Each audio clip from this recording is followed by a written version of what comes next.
Dr. Amanda Roberts couldn't shake the feeling that someone was watching her. The quantum lab at MIT was empty at 3 a.m., save for the soft hum of the experimental quantum transmitter she'd been fine-tuning for the past 18 months. The flickering holographic displays cast strange shadows on the white walls, making the cramped space feel even more claustrophobic than usual. "Just a few more adjustments," she muttered, fingers dancing across the haptic interface. The quantum entanglement matrix pulsed with an otherworldly blue glow, its crystalline structure seemingly alive with possibility. This was her life's work, proving that Einstein's spooky action at a distance could be harnessed for faster-than-light communication. Halfway across the galaxy, Zareth felt the first ripple. The young Axioni diplomat had been meditating in the contemplation chamber of the High Council's orbital sanctuary when an alien consciousness brushed against her mind. It was chaotic, untamed, and absolutely fascinating.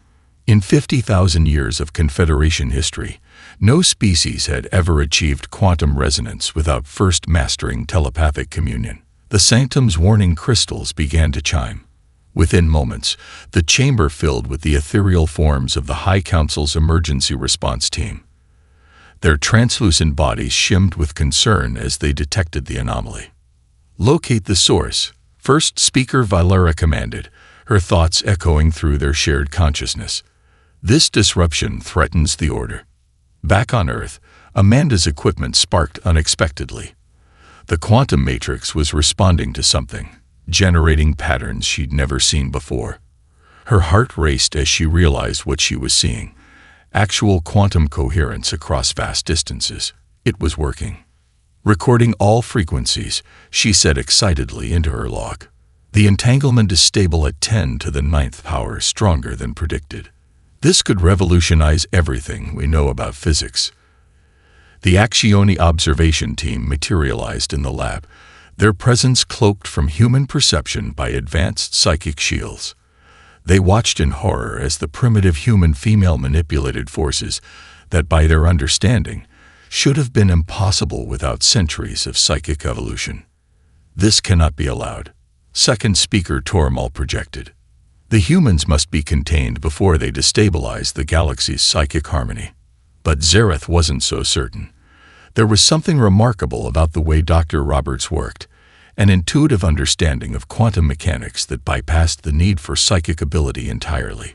She found herself moving closer, drawn by the scientist's intense focus and determination. Amanda shivered again, her hand hesitating over the controls. The feeling of being watched had intensified, and for a split second, she could have sworn she saw a shimmer in the air beside her workstation. She shook her head, attributing it to too much coffee and too little sleep. "Final power-up sequence initiated," she announced to her log. "If this works, we'll be able to send instant messages across the solar system. Mars colony won't have to wait 20 minutes for a response anymore." The Axioni observers recoiled as the quantum transmitter reached full power. The device was crude by their standards, but it was achieving something they had believed impossible, generating a quantum field without psychic resonance. Worse, it was broadcasting that field across restricted space, potentially alerting every psychically sensitive species to humanity's presence. Zareth made a decision that would change the course of galactic history. Instead of joining the chorus of voices calling for immediate containment, she focused her thoughts on a single question. What if the Confederation's understanding of evolution was wrong? What if there were multiple paths to advancement, and humanity had simply found a different one? The quantum transmitter pulsed once, brilliantly, sending humanity's first faster-than-light message into the cosmos. In that moment, the age-old certainties of the Galactic Confederation began to crumble, though none of them knew it yet. Not even Amanda Roberts, who simply smiled at her success, unaware that she had just announced humanity's presence to a galaxy that wasn't ready for them. Captain Jack Morrison stood on the bridge of the Prometheus, his weathered hands gripping the command rail as Earth's first FTL-capable ship prepared for its historic jump. The experimental quantum drive hummed beneath his feet, its rhythm different from the traditional engines he'd handled during his 20 years in NASA's space program. Drive signatures nominal. Captain. Lieutenant Emily Hayes reported from her engineering station, her voice steady despite the tension. Quantum matrix is stable at 97%. Better than any test run. Morrison nodded, studying the holographic display showing their position just beyond Mars orbit. Status of the sacred site marker buoys. Still no reading on any warning beacons, sir, his sensor officer replied. Space looks clear for 50 million kilometers in all directions. They couldn't have known that the Accioni warning beacons operated on psychic frequencies their instruments couldn't detect. They couldn't have known that they were about to jump directly into the Temple of First Light, the most sacred site in the Confederation. All hands, this is the captain, Morrison announced, his deep voice carrying through the ship's comm system. Quantum jump in 30 seconds. Make history with me. In the Temple of First Light, thousands of Accioni priests were deep in their ceremonial meditation when their psychic sensors detected an impossible energy buildup. Before any warnings could be transmitted, reality itself seemed to tear open. The Prometheus burst into normal space in a flash of quantum energy, its experimental drive sending ripples through both physical and psychic space. The ship emerged directly in the center of a vast array of crystalline structures, the sacred meditation arrays of the temple. Multiple contacts. The sensor officer shouted, "Sir, we're surrounded by some kind of crystal city. It's massive." Morrison's combat training kicked in. Defensive stations. Hayes, get that drive spooled up for another jump. We're not starting an interstellar incident on our first trip out. But it was too late. Accioni warships began materializing around them, their organic-looking hulls gleaming with psychic energy. The temple's defense fleet had arrived. Unknown vessel, a voice echoed directly in their minds, causing several crew members to wince. You have committed sacrilege. Prepare for immediate containment. Morrison's jaw set in a hard line. Hayes, how long until we can jump? 3 minutes minimum, Captain. The quantum matrix needs to stabilize, or we risk tearing the ship apart. The Accioni ships began generating their containment field, a psychic web that had trapped countless vessels throughout their long history. But they had never encountered a ship quite like Prometheus. Sir, Hayes called out, excitement cutting through her professional tone. The quantum drive's field is interfering with their energy pattern, their containment web. It can't get a lock on us. Morrison allowed himself a slight smile. Helm, full sublight power. Let's show them what human pilots can do. Hayes, I need options besides running. What followed would be discussed in Confederation tactical schools for centuries to come. The Prometheus, guided by human reflexes and ingenuity, began an impossible dance through the sacred space. Its quantum field disrupted the Accioni psychic technology, while its conventional engines demonstrated maneuvers the Confederation's predictive algorithms couldn't anticipate. In the Confederation flagship, High Commander Vorkath watched in growing concern as the primitive vessel evaded their most sophisticated containment techniques. Impossible, he projected to his crew. Their minds are chaotic, untrained. They cannot be achieving this through skill alone. But they were. Every time the Accioni deployed a new psychic strategy, the humans adapted, using their ship's hybrid technology in ways its designers had never imagined. The quantum drive's field seemed to respond instinctively to the crew's needs, creating safe paths through supposedly impenetrable psychic barriers. Finally, Hayes' voice rang out, "Quantum matrix stable, Captain. We can jump." Morrison took one last look at the magnificent crystal structures they'd inadvertently invaded. Plot a course home, Lieutenant. The Confederation just learned that humanity's got more tricks than they bargained for. The Prometheus vanished in another quantum flash, leaving behind a shaken Confederation fleet and a series of questions that would reshape galactic politics forever. Humanity hadn't just achieved FTL travel. They'd developed it in a way that rendered the Confederation's most advanced defensive technology nearly useless. The Grand Hall of the Confederation Council hummed with psychic tension as Lieutenant Emily Hayes stood before the assembled representatives of 1,000 worlds. She fought to maintain her composure as waves of alien thoughts brushed against her consciousness, some curious, others hostile. The human vessel's quantum field signatures are unlike anything in our records, a member of the Science Council projected, their thoughts tinged with both fascination and fear. They achieved in decades what took us millennia. Hayes cleared her throat, painfully aware that she was the first human to address this ancient body.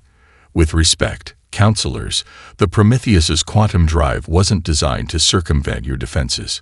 We didn't even know you existed. In her designated observation pod, Zareth watched the human engineer with growing admiration. Despite being bombarded by the psychic pressure of the council chamber, something that would drive most non-telepathic species to madness, Hayes remained focused and clear-headed. "This is precisely what concerns us," First Speaker Valera responded, her ethereal form shimmering with barely contained anxiety. "Your species develops blind, without guidance or restraint. You cannot comprehend the dangers." A new signal cut through the chamber's psychic atmosphere, causing several council members to recoil. Hayes' neural interface was flashing urgent warnings from the Prometheus's quantum detection array. "Lieutenant Hayes," Captain Morrison's voice crackled through her comm. "Are you receiving these readings?" "Receiving, Captain," she responded, quickly pulling up the data on her holographic display. The council watched in confusion as her fingers danced through the air, manipulating information streams in ways their psychic interfaces never required. Zareth moved closer, her curiosity overwhelming protocol. "What are you detecting?" Hayes looked up, meeting the Accioni diplomat's iridescent eyes. "Something's coming. Something big, moving through. Well, we call it quantum space, but it's not using any kind of drive technology we understand." The council erupted in a chaos of projected thoughts as their own detection systems finally caught up with the human instruments. Deep in the forbidden sectors of space, ancient warning beacons were activating. "The swarm," whispered an elder council member, broadcasting images that made Hayes' blood run cold. "Vast living ships, immune to psychic influence, devouring entire worlds. Our quantum sensors detected them before your psychic networks," Hayes said, her mind racing with implications.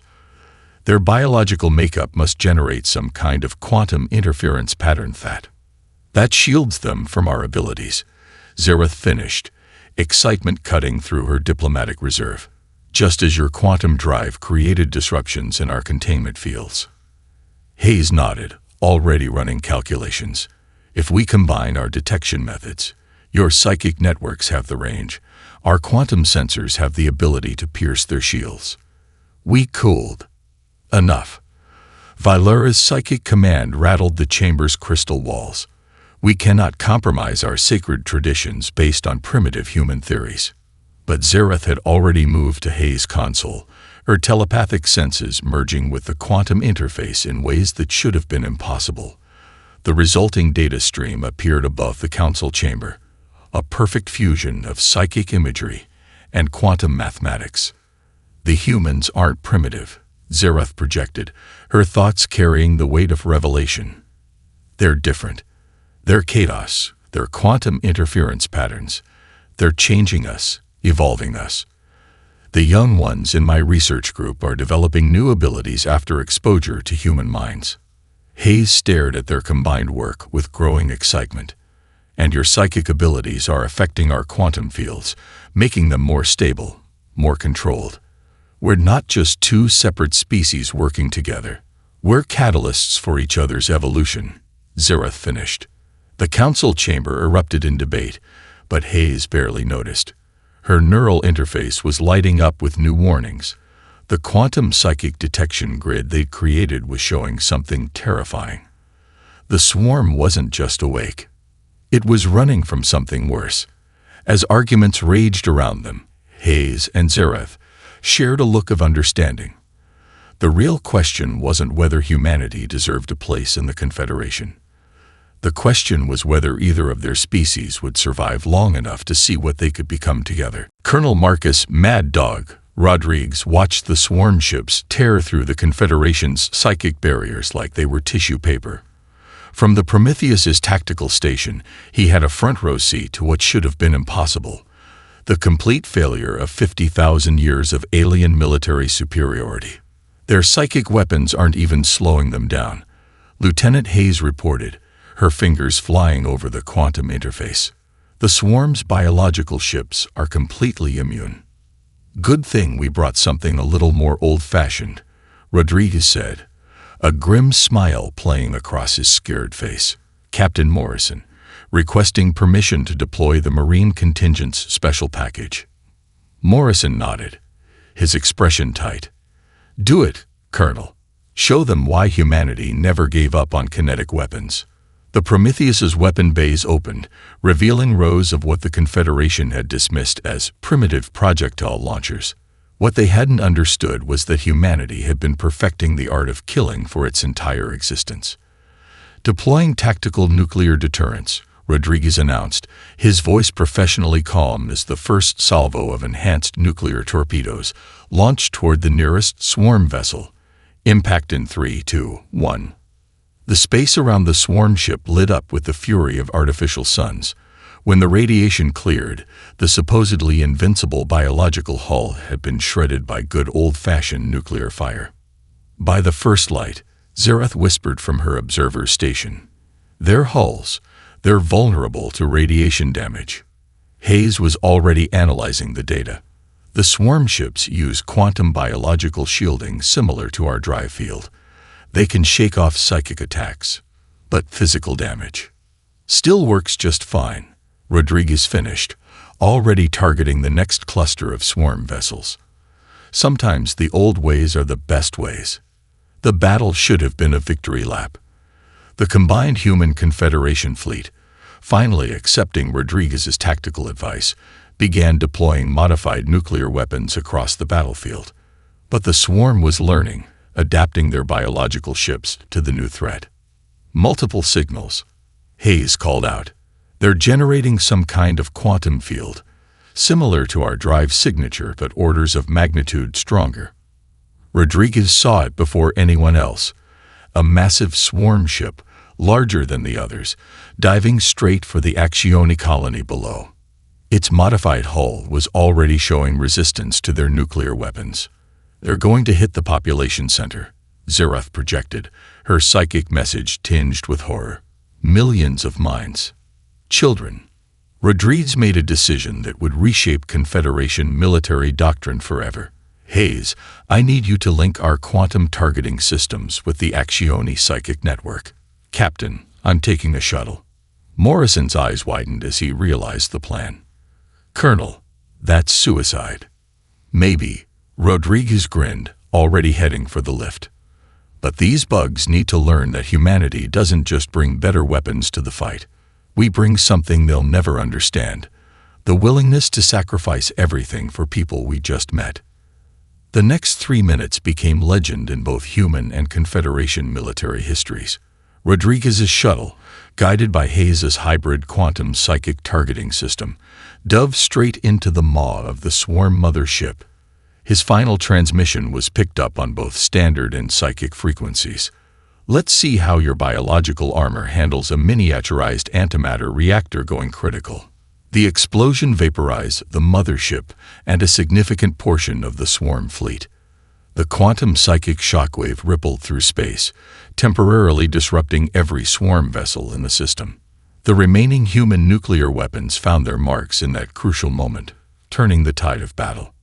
Hours later, as the Confederation Council reviewed the battle footage, the debate about humanity's place in galactic society took on a different tone. They had witnessed not just humanity's technological prowess, but something far more significant: their capacity for noble sacrifice. Zareth, standing beside Hayes at the quantum psychic tactical display they'd created together, finally understood what made humans truly unique. It wasn't their weapons or their technology. It was their hearts. Dr. James Cooper stood in his makeshift lab aboard the Prometheus, watching in fascination as young Accioni scientists levitated quantum crystals with their minds.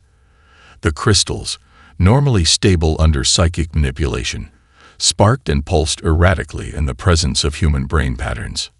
Remarkable, he muttered, adjusting his neural interface to record another set of readings. Their psychic abilities are actually affecting quantum states at the subatomic level. And your consciousness is affecting our abilities, replied Kavir, the youngest of the Axioni researchers.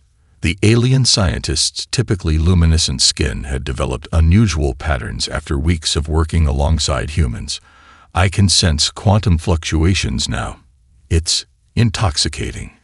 Cooper's monitor suddenly lit up with warnings.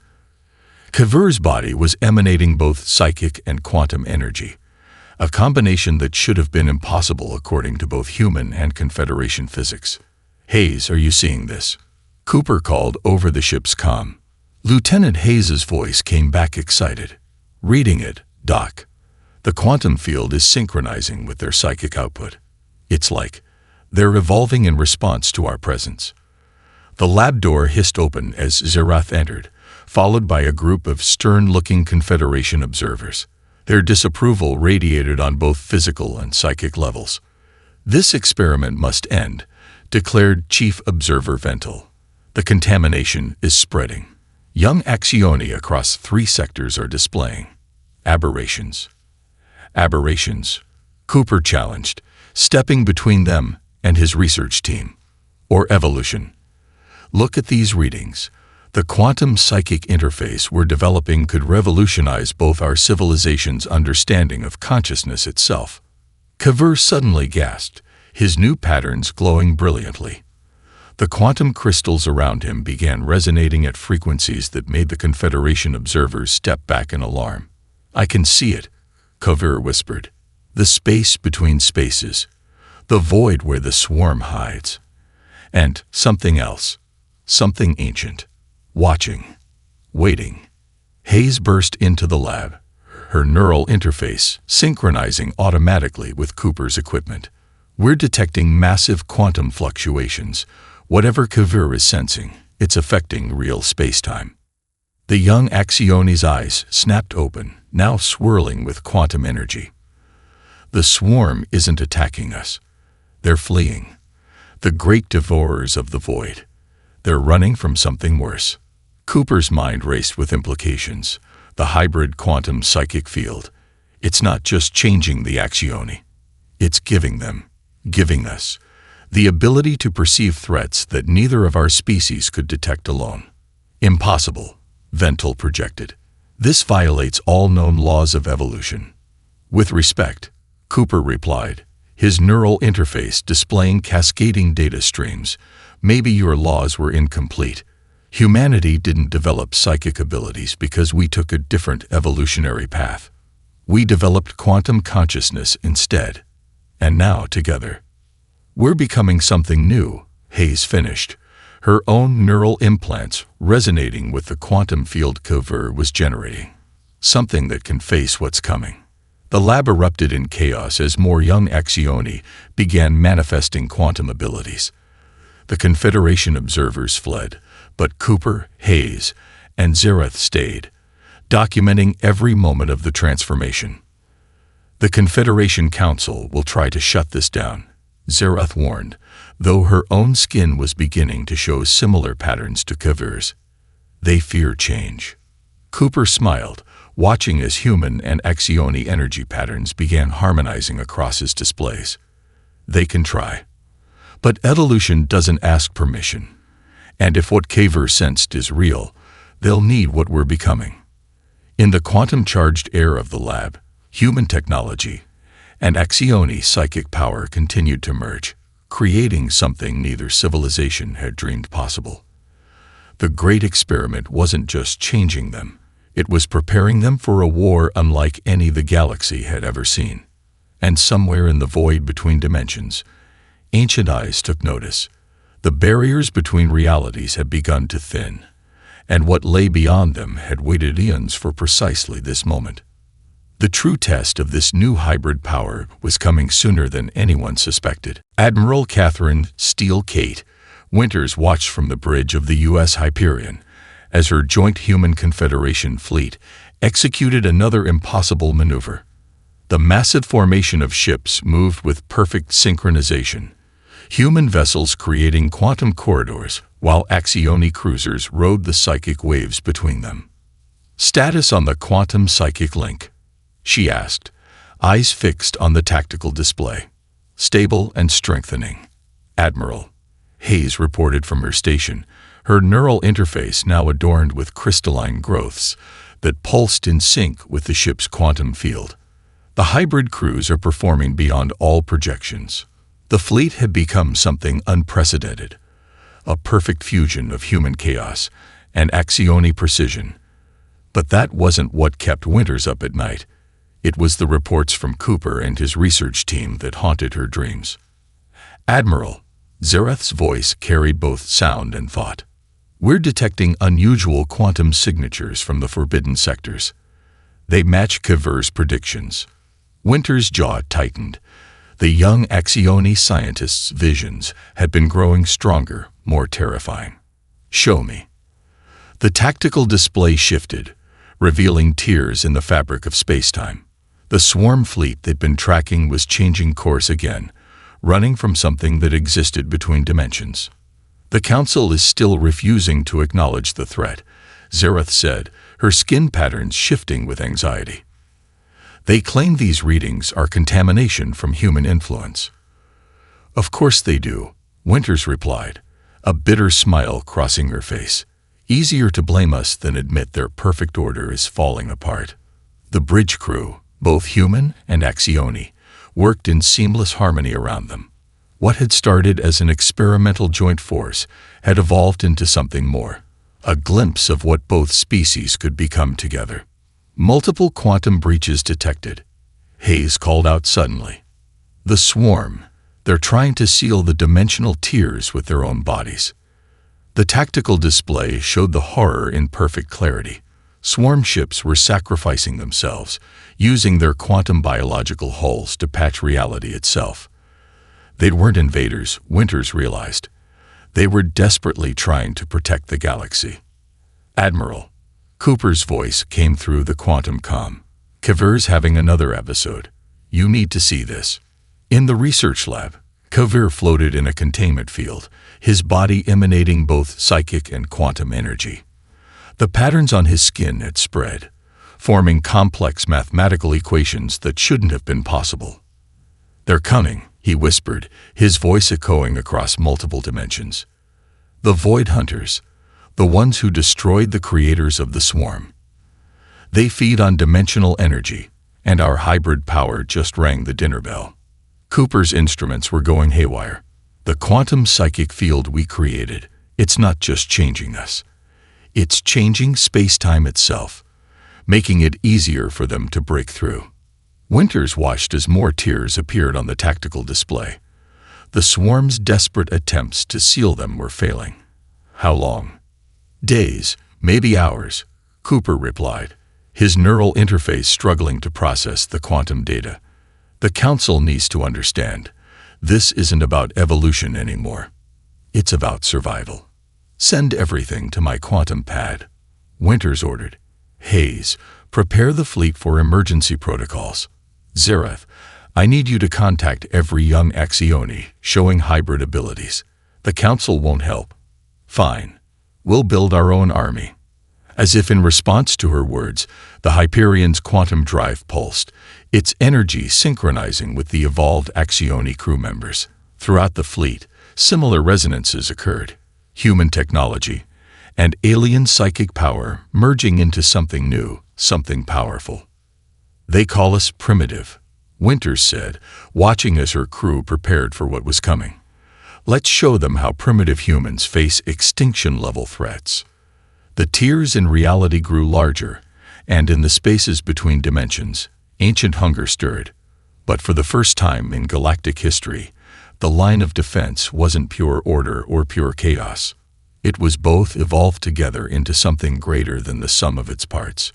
And if the Void Hunters wanted to feed on this galaxy, they'd have to go through humanity's finest and the Confederation's brightest first. The real war was about to begin. Reality itself screamed as the Void Hunters tore through the dimensional barriers. The Hyperion's bridge crew watched in horror as creatures of impossible geometry emerged into normal space, beings that existed in more dimensions than the human mind could comprehend. Multiple breaches detected. Hayes called out, her crystalline neural implants pulsing frantically. They're targeting the quantum psychic nexus points. Admiral Winters stood at the command station, her expression carved from stone, as she watched the swarm's remaining ships form a desperate defensive line alongside her fleet. Status of the hybrid cruise. Operating at 200% efficiency, Cooper reported from the research lab. The dimensional disruption is actually strengthening the quantum psychic bond. Kever says. His transmission cut off as a void hunter passed through, literally through, an Axioni cruiser, leaving the ship's crew catatonic as it fed on their dimensional energy. Conventional weapons having no effect. Zerath projected, both verbally and psychically. Their bodies exist partially outside our reality. Winters watched as traditional Confederation ships fell back, their psychic weapons useless against entities that existed between dimensions. But the hybrid crews, humans and evolved Axioni working in perfect sync, were holding their ground. Hayes, Winters commanded, deploy the quantum resonance warheads. Cooper's modifications. Ready, Admiral. Kever's calculations are integrated into the targeting systems. The hybrid fleet moved with impossible precision, human instinct, and Axioni psychic power creating patterns that rippled across dimensions. The modified nuclear weapons, enhanced with quantum psychic resonators, detonated in precise sequences. For a moment, it seemed to work. The Void Hunters recoiled as the explosions disrupted their trans-dimensional forms. But then they adapted, shifting into configurations that defied physics. They're learning. Cooper's voice crackled back through. The weapons won't work twice. But Kever's seen something. The dimensional tiers themselves. The swarm, Hayes interrupted, her eyes wide as she read the quantum data. Look at their flight patterns. They're not just fighting. They're showing us something. On the tactical display, the swarm ships were indeed moving in strange, precise formations. Their quantum biological hulls resonated with the same frequencies as the dimensional tiers. They've been doing this for millennia, Zerath realized. Not running, containing, using their own bodies to seal the barriers between dimensions. Winter's mind raced with implications. Hayes analyzed those swarm ship formations. Cooper, get Kever's insights. I want a hybrid solution in 5 minutes. The bridge erupted in coordinated chaos as human and Axioni crews worked together. The Void Hunters pressed their attack, but now the fleet moved with new purpose, mimicking the swarm's containment patterns. Admiral, Hayes called out, her voice tight with excitement. The quantum drive's dimensional field, if we modify it to match the swarm's resonance patterns and combine it with Axioni psychic energy, we can seal the tiers permanently, Cooper finished. But the power requirements would burn out every quantum drive in the fleet, Winters finished grimly, and potentially overload the hybrid crew's neural connections. A massive Void Hunter phased through the Hyperion's shields, its impossible form causing several crew members to collapse as their minds tried to process its existence. But the hybrid crews stood firm, their evolved consciousness able to perceive the entity without breaking. If we don't do this, there won't be a galaxy left to save, Winters decided. All ships prepare for dimensional seal protocol. Hybrid crews to primary control stations. Hayes, send the modifications to the entire fleet. The swarm, seemingly understanding the plan, moved into formation alongside the human Confederation ships. Ancient enemies united against a greater threat. All ships reporting ready, Hayes announced. Quantum psychic synchronization at maximum. Winters took one last look at her crew. Humans and Axioni working as one, evolved beyond what either species had thought possible. Together then, for both our peoples, initiate dimensional seal. The combined fleet lit up with quantum psychic energy as they began the most ambitious maneuver in galactic history.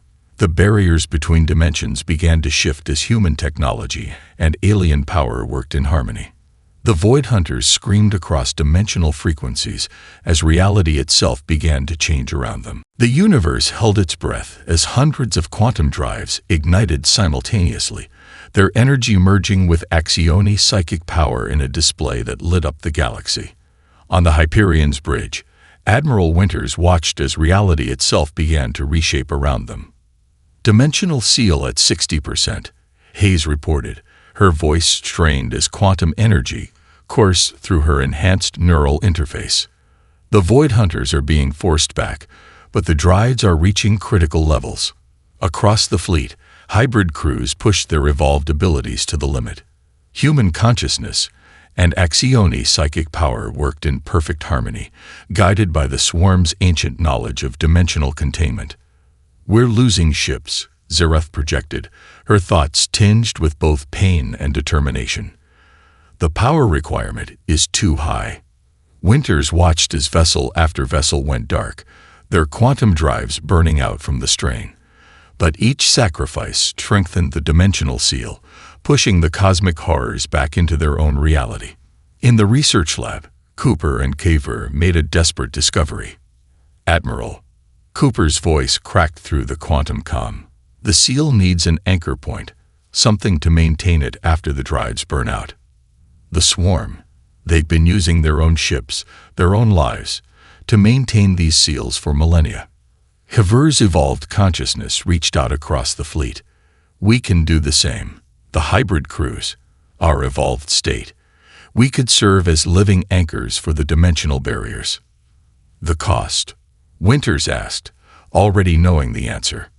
"Permanent," Cooper replied softly. "The hybrid crews would need to maintain the quantum psychic field indefinitely. We'd be changed forever, existing partially outside normal spacetime." Winters looked at her crew, humans, and Axioni, who had already sacrificed so much. It's their choice. But before she could ask for volunteers, every hybrid crew member on every surviving ship stepped forward. In that moment, the last barriers between their species crumbled. "Dimensional seal at 85%, Hayes announced, standing proud despite the energy burning through her neural pathways. "The Void Hunters are retreating. All hybrid crews," Winters commanded, "prepare for final transformation. Cooper, Caver, show us the way." The evolved crews began to change, their bodies and minds transcending conventional physics as they merged their consciousness with the quantum psychic field. The swarm, recognizing the sacrifice, added their own bioquantum resonance to the mix. Reality buckled, twisted, and finally sealed itself. The Void Hunters, caught in the dimensional shift, were forced back into their own realm. The tiers in spacetime closed one by one, anchored by the hybrid crew's transformed existence. In the aftermath, as the fleet limped back to Confederation space, the galaxy had changed forever. The hybrid crews, now existing in a state between normal space and quantum reality, became living guardians of the dimensional barriers. The Confederation Council convened an emergency session as the surviving ships returned. But this time, it wasn't to pass judgment. It was to acknowledge a new era. Dr. Amanda Roberts, who had started it all with her quantum experiments, stood before the council not as a primitive human, but as the first ambassador of a new species. The hybrid crews, neither fully human nor Axioni, had become something unprecedented, living proof that evolution wasn't about superiority, but adaptation and cooperation. The Lords of the Stars, she addressed the council, her own body now showing signs of the transformation, had to learn that true power doesn't come from maintaining order or embracing chaos. It comes from finding strength in our differences. The swarm, no longer seen as enemies, took their place among the galactic community. Their millennia-long vigil was now shared by the hybrid guardians, their ancient burden lifted by the unexpected union of humanity and the Confederation. On the Hyperion's observation deck, Winters stood with Hayes, Cooper, and Zareth, watching the transformed crews begin their eternal watch. Was it worth it? Hayes asked, her evolved consciousness now perceiving multiple dimensions at once. Winters smiled, seeing not just the physical galaxy, but the quantum psychic web that now protected it, a web maintained by those who had chosen to evolve beyond their original forms. "Look around," she replied. "We didn't just save the galaxy. We showed it a new way to grow. Not bad for a bunch of primitive humans."